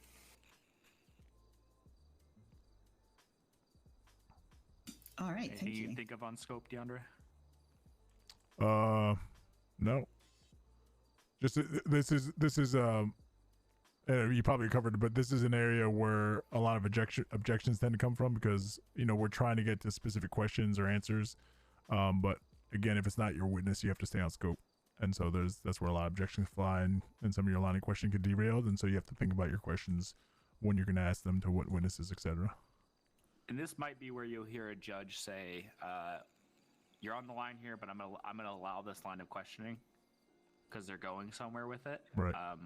And if you hear that, be very careful. Get to a point, because you don't want to go on for too long, because then the judge is going to cut off the whole line. Did you talk about leading questions? Nope, I haven't went into leading yet. Okay. All right. So I'm sure Donald covered the scope of the questions and the various sections of questioning a witness. Yeah, we went to scope and we did relevance too. Okay, great. So one thing that's objected to a lot in court cases is what's referred to as a leading question. A leading question is something that obviously, rather than eliciting an answer of the witness's own volition, you're essentially leading them to the answer that you're looking for, right? And those kinds of questions can only be asked during cross-examination and recross. So direct, and if you recall, the direct, it's direct, then cross, then redirect, and then recross. Okay, so depending on where you are in the criminal court procedure, you have to be careful of the types of questions that you ask to the individuals on the stand. Objection leading question is something that occurs a lot based on how the attorneys are asking their questions. And so that's something to remember where you are in the court procedure, because there are times where you can ask leading questions, and there are times when you can't. And that's a very common objection in criminal court proceedings. And well, since we spoke about kind of the adversarial process, should we cover some of the more common objections, Donald? Yeah, real quick, do you want to do an example of a leading question? Yeah. So I have one if you don't. yeah, go ahead. Okay, so you were in Los Angeles last week, weren't you? That would be a leading question. And so, can somebody give me an example of how to re-ask that question so it's not leading? I don't. Mary? Were you in Los Angeles last week? Yeah, perfect. Yeah, that's perfectly fine. You can also just say, where were you last week? Right? If you're trying to get a specific answer, if you know they were in Los Angeles, then obviously Mary's route is much more direct and specific. But you know, if you want to ask a non-lead, so the most general example of a non-leading question would be just a general question, right? Where were you last week? Right? So that's perfect. Thank you, Mary. Okay. So some of the typical objections you'll hear in court cases. So one is objection speculation, and basically you're objecting to the question because the person on the stand is basically guessing at the answer and not providing a factual statement. Okay, so if the attorney says something like what do you think they were doing, right? Right, that's obviously a question that is full of speculation because the witness may or may not know factually what they were doing. They have to be asked a question that's based on evidence and not what they think or what their feelings were at the time. Does that make sense? So if somebody asks a question that seems speculative, meaning that they're trying to elicit an answer that is their opinion or something along the lines, you can usually object because it's not evidentiary based. Now, sometimes the objection to that might be that the person may be a subject matter expert, right? And so their experience, right, is no longer just a guess. It's based on their, education and their experience. And so sometimes they might that question might be overruled. But generally speaking, when someone asks a speculative question, you can object to it if it's just based on their opinion and not a matter of fact or evidence. Does everyone know what a subject matter expert is? No. Would that be like, for example, if there was an arson case, you would call in like the chief of the fire department? Yeah, or there's something that involves medicine. You'd call in a doctor. You'd call whoever actually studies that field. They're not a witness to the crime, but they're a subject matter expert in whatever questions are being asked to get a better understanding of the case as a whole. So like mechanics for cars, cops for drug testing, stuff like that. Those will all be subject matter experts. Attorneys can be subject matter experts if it's something pertaining to law. There's experts on the use of self-defense. There's pretty much an expert for anything you could think of. Yep. How is obviously some of those examples, like the doctor one, is obviously very easy to prove. Somebody has a doctorate and is presumably employed at Mount Zona. But for the more like edge cases things, how would you go about proving that somebody is a subject expert? Yeah, so usually you'll post on the docket entering a subject matter expert. So like if you're entering a subject matter expert, let's say for criminal defense, for self-defense, and you enter an individual like, I don't know, Masada Ub, you can reference back to the number of times they've already been called as a subject matter expert, as well as, they've trained police officers in the use of defense for, 20 years. They've been called on these 15 cases as a subject matter expert in this field. They offer classes in self-defense. They've written books, articles. Yeah, written books, articles, anything you could think of, lay it all out. Yeah. So in this city, right, for subject matter experts, typically to be someone like Dr. Anders as the chief of medicine at Mount Zona would be often called in as a subject matter expert for medical situations, whether it's drug interactions or treatment options, et cetera, et cetera. Christina Kane might be brought in as a subject matter expert for psychiatric and mental health issues. You can call in, an experienced supervisor or LEO command for matters of police SOPs or something like that. Those are all examples, and they would have to be cited in the docket as to why they're being called and why they're considered subject matter experts. A foreman or a supervisor. I've called a foreman for public works. Yep. So Yeah. Any questions on that? Nope. Okay, so along the lines of speculation, assumption. All right. So objection, assumption, is when someone asks a question that assumes something to be true and not based on fact. So speculation is based on evidence, really. All right. Assumption is based on just not factually statements, right? So, I'm trying to think of an example. Let's see.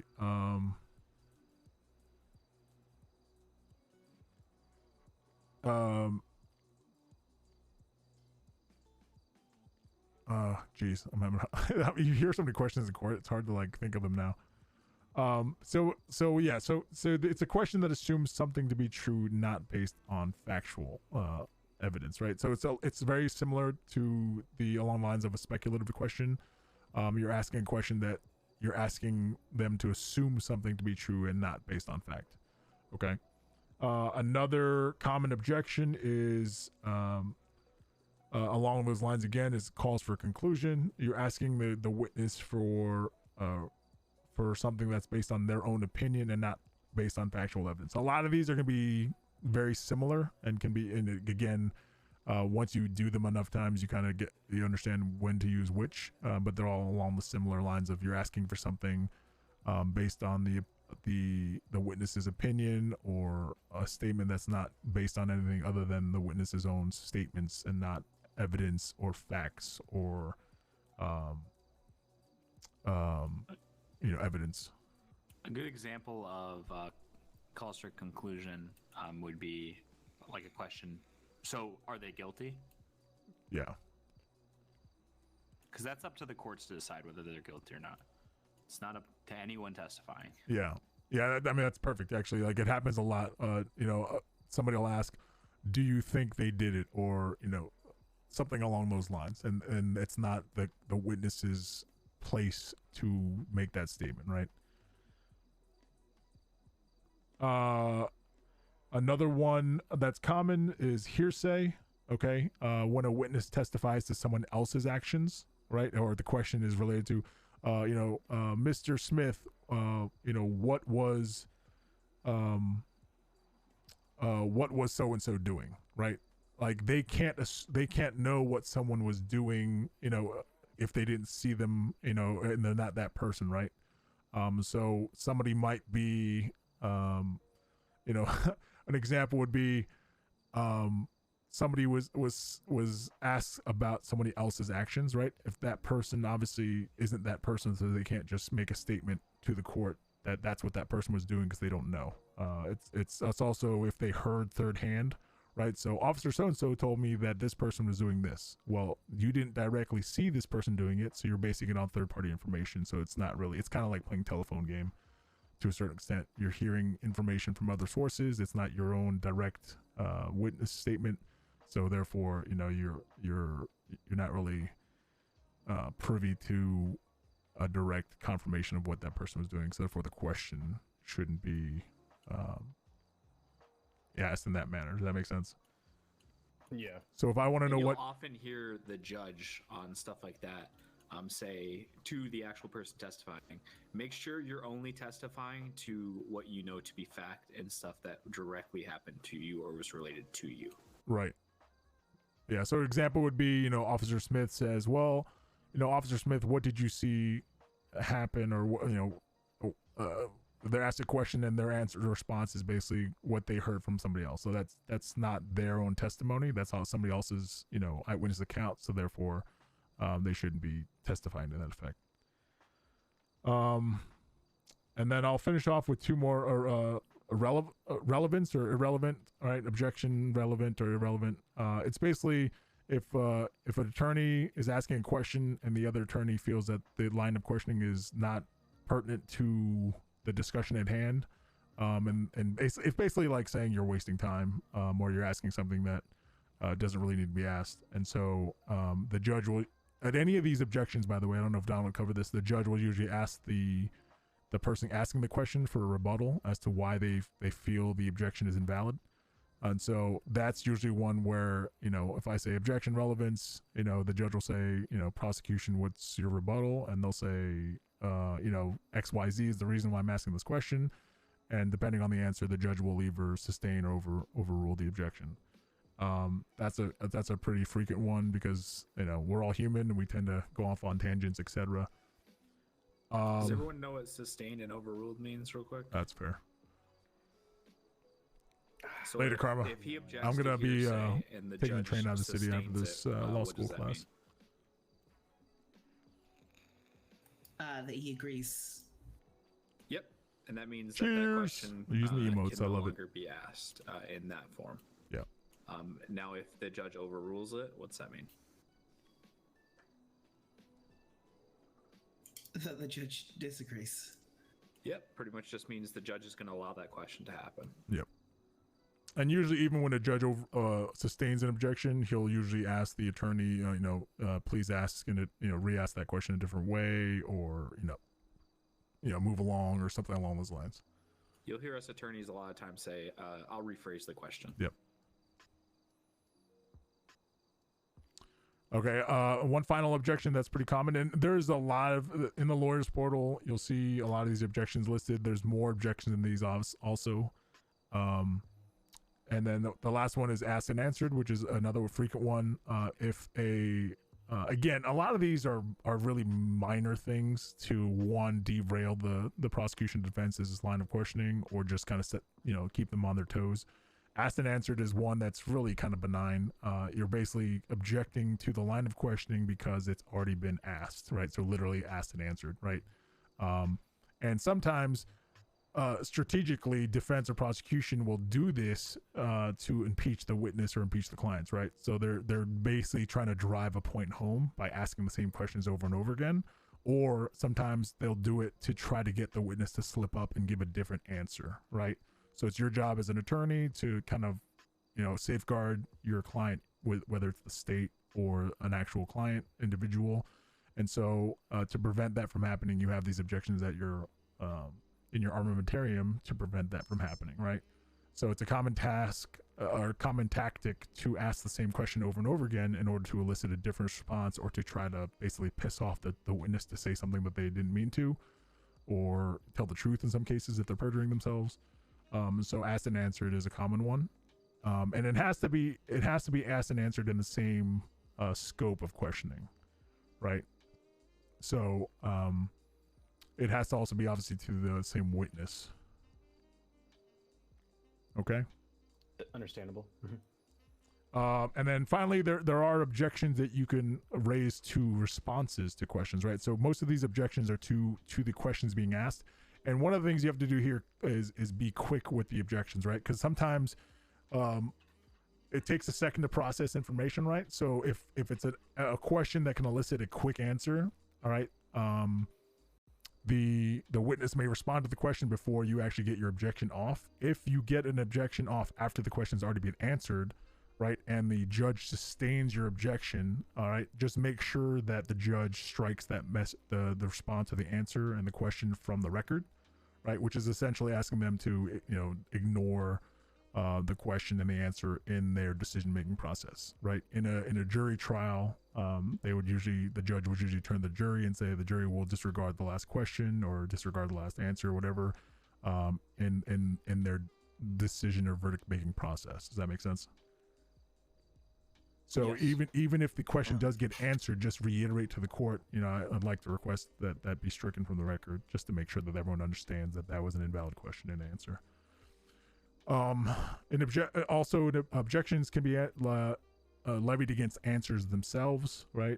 Sometimes the witness may just go on and ramble, right? And so again, you want to cut them off before they can ramble into something that's worthwhile. You can also cut them off to throw the prosecution and defense off their toes. You can cut them off just to end prevent a court trial from just being elongated more so than it has to be. Same thing with nothing pending. They're just talking about something that's irrelevant to the question at hand. And then if the objection is non-responsive, you're basically saying that the answer is not really answering the question that was asked. or they're responding to a question that was not asked. Okay, so you can not only object to questions, but you can also object to answers being given by the witnesses. Any questions there? Not this time, no. Okay. All right. So you've gone through the adversarial process. All witnesses have been called, questioned, and at that point, when the defense rests, right, there is an opportunity for rebuttal witnesses, which means you have one last chance on both sides to bring up, witnesses that were already questioned, or somebody that may be available. It depends. Are we like? I know, Donald. They're trying to limit it to 3 key witnesses. Do you know if rebuttal witnesses are part of that? If someone's made available after the fact? No, they were letting us call rebuttal. It's fine. Okay. Do you want to kind of speak on the 3 key witnesses and then affidavits real quick? So I think we went over that. Yeah, we'll do affidavits and depositions. Okay, so when we refer to key witnesses, so basically in order to kind of keep the court system moving along, rather than allowing either side to call 20 witnesses, which obviously you can imagine can be incredibly time consuming and a lot of times just pointless. The courts have limited the number of witnesses down to 3 key witnesses. So you may have 15 witnesses that you want to call, but the courts will ask for 3 key witnesses. And so it's up to you as an attorney, whether it's prosecution, defense, to determine which of those your 3 witnesses out of the 15 that you selected or called are going to be the ones that are more tangential to the case itself. So you have a limit of 3 key witnesses. Now you can obtain what are called sworn affidavits. Affidavits are affidavits. Sorry.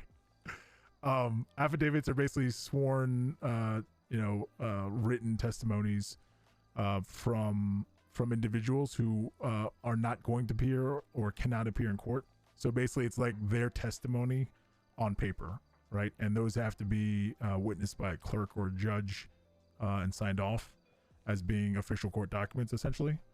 Right. So if you have somebody that you feel has important testimony to provide, but can't provide it for one reason or the other, you can get them to get an affidavit submitted to the court and use that as part of the trial. Depositions are basically when you depose someone, you're asking them questions, right? So it's kind of like a mini witness testimony, where you're basically getting a deposition. You depose somebody, you get them into an interrogation room with a judge, and you basically ask them a bunch of questions. It's recorded usually, and that can be entered into the court docket as part of the evidentiary procedure. Any questions on affidavits or depositions? Nope. Yeah. So like an affidavit doesn't have to be like a question and answer kind of thing. It can just be like, please give me a written statement of what you saw happen, right? And then that gets entered that way. A deposition is actually a question and answer, event between the attorney and somebody involved in the case, whether it's a witness or an officer or something along those lines, right? So those are... Yeah, go ahead. Sorry. No, go ahead. So yeah, I actually had a question about the affidavit because I'm sorry, I can't find where I read this, but I was a little confused with that as to how common they were or easy they were to get. Because I imagine it's a pretty regular occurrence, right? That people just aren't available, considering the time that most of the court cases seem to happen in. But when I looked at how the process for getting affidavits, they seemed like that they were only to be given in like extreme circumstances. It shouldn't be extreme. It should be any instance where someone's not available to testify that you want them to testify, or if they fall outside of the 3 key witnesses. Yeah, for prosecution, it's usually like the officer that maybe just transported the individual, stuff like that. Yeah. They didn't really have much involvement in the scene. But they still want to get their statement on file. Yeah. So okay, cool. It shouldn't be limited to extreme circumstances. You should be allowed to, get affidavits from whoever you want, especially if they're outside the key witness list, or in some instances where they're just not available to testify.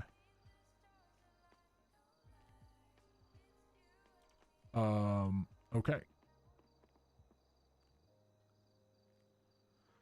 All right, so we've come to the end of the court proceedings. The judge will ask if there's any more witnesses or evidence that needs to be put in, etc. And once the defense rests, then and there's no other additional rebuttal witnesses or anything of that nature, the court will usually say, the judge will usually say, all right, I'll take 15 minutes to make my verdict or whatever have you, and then you have a recess. Recesses and continuance during the court. That's what I was getting to earlier. So during the trial, if for whatever reason you need a recess, and we'll include sidebars in this as well. For whatever reason, if you need additional minute to talk to your client to clarify something, or you're trying to get a witness to show up, whatever, you can ask for a short continuance or a recess, basically asking the court, hey, I need 5 additional minutes or 10 minutes or 15 minutes, and the court can grant that request based on the reason for it. There's also things called sidebars, and basically that's an opportunity for either attorney or the judge to call a sidebar to bring everybody to the bench to discuss something in private, essentially, between the attorneys and the judge itself. Sometimes those are related to a line of questioning that they feel is questionable, or may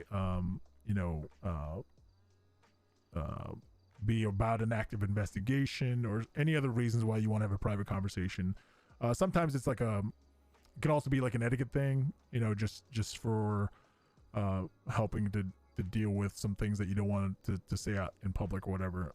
So those sidebars can be requested at any time by the either the attorneys involved or the judge, him or herself. And basically you just come to the bench here. So all the attorneys would come to the bench, have a conversation with the judge, and then continue on with the rest of the trial. We spend the first 30 seconds trying to figure out if we can hear everyone. Yeah, the judge has to get up out of their chair because they can't talk to anyone without yelling.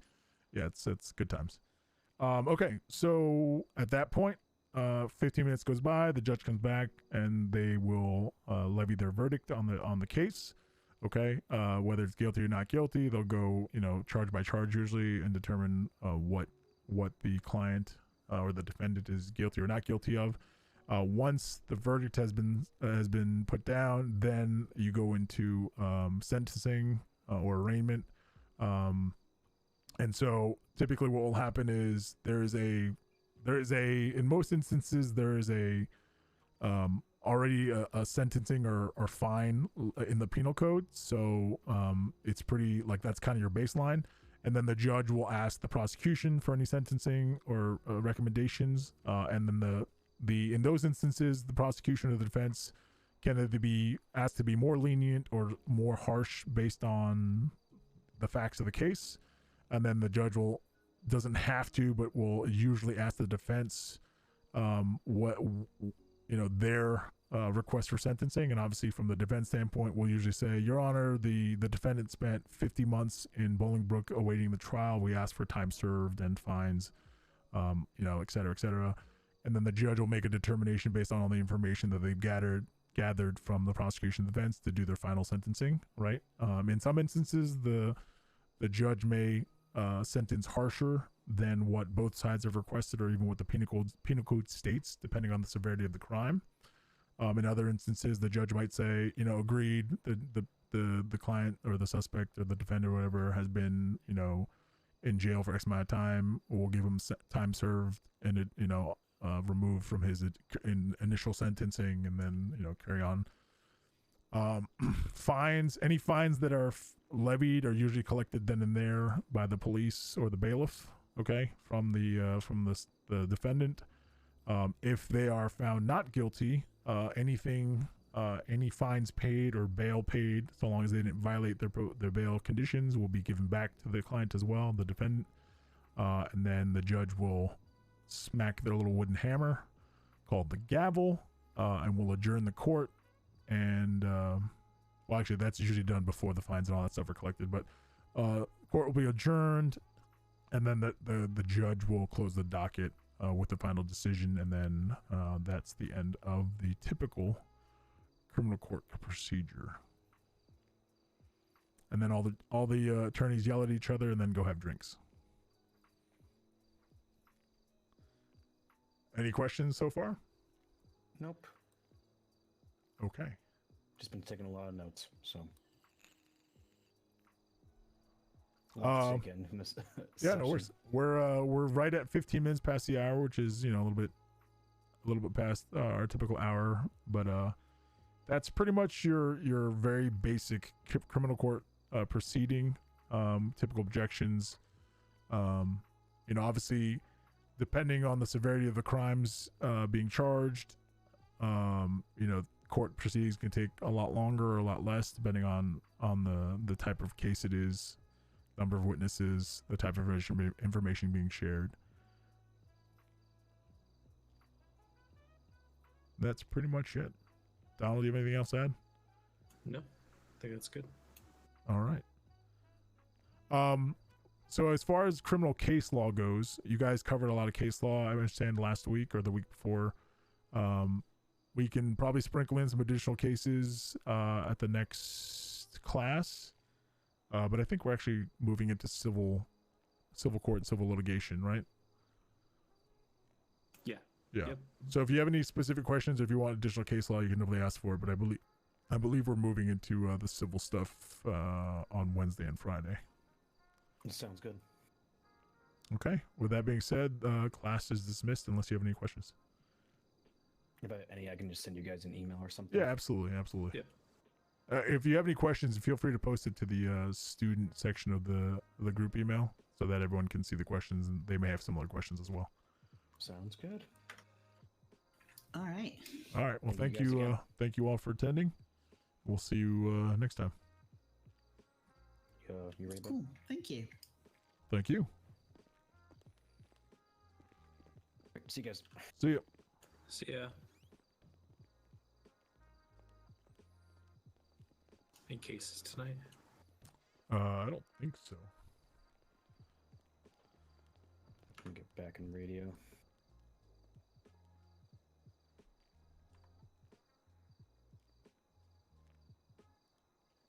All right, let's go. Yeah. I'm just trying to see who else is on duty.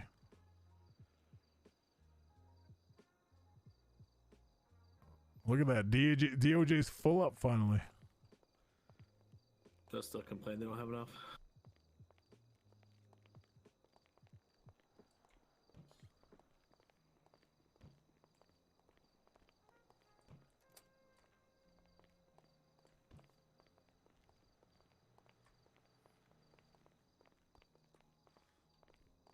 So what's going on with Lionel? Is he? Oh, let me. I don't. Oh my god. I don't fucking know.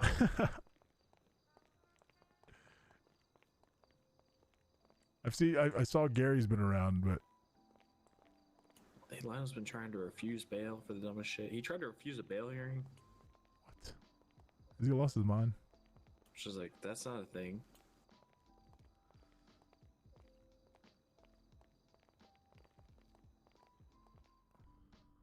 I feel isn't he being sued? Should he be practicing law, pending a lawsuit?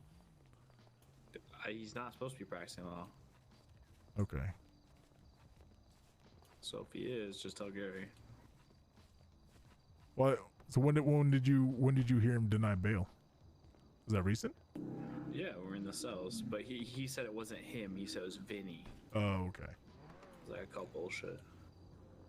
Gotcha. Well, I haven't seen him clocked in, so go ahead and get your car. Well, he was clocked in yesterday. Oh, was he? Vinny. Catch you later.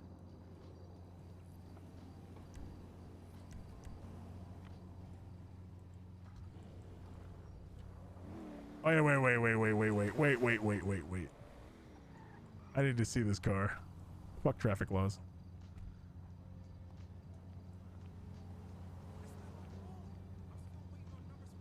That is fucking nice, dude. How much did this run you? $250. I may have just found a use for all my crypto money. Dude, that's what I did with my last profits from cryptos about this. Dude, that's why I bought the Serrano, because I wanted an actual convertible. They said there was another one, the Carbonizara or something. That's another hardtop convertible. There's 3 total that are actual like good convertibles. Yeah, the Carbonizara I think looks kind of like a Masacro, but this looks fire, dude. Okay. Thank you. I see you, Donald. I see you. All right, have a good one, bud. You too.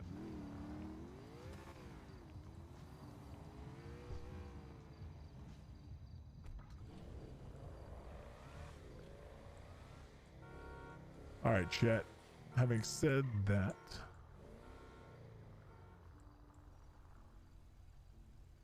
we're gonna drive back to the apartment and call it.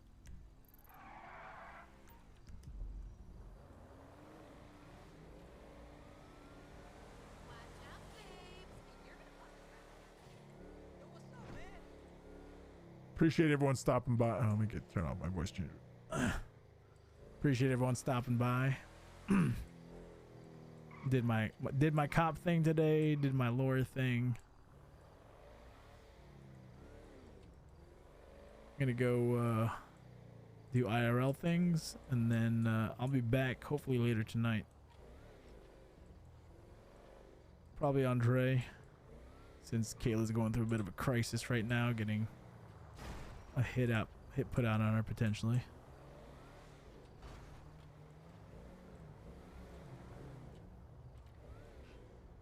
But oh Jesus, almost hit that pedestrian.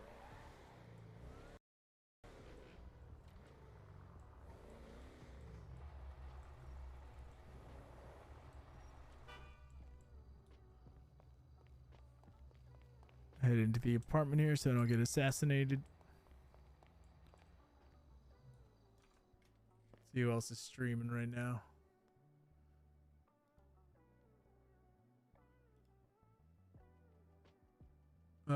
Let's see. Duckworth. Paramedic Holly. She's the one that yelled at today.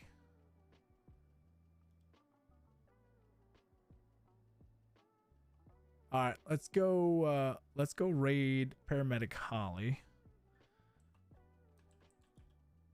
She's streaming Zezboo. All right, make sure you tell her Chang Dre, whoever sent you. Throw some of my emotes in there. Give her a follow. I'll go do the same, so I don't think I follow her. And then we'll see you when we see you.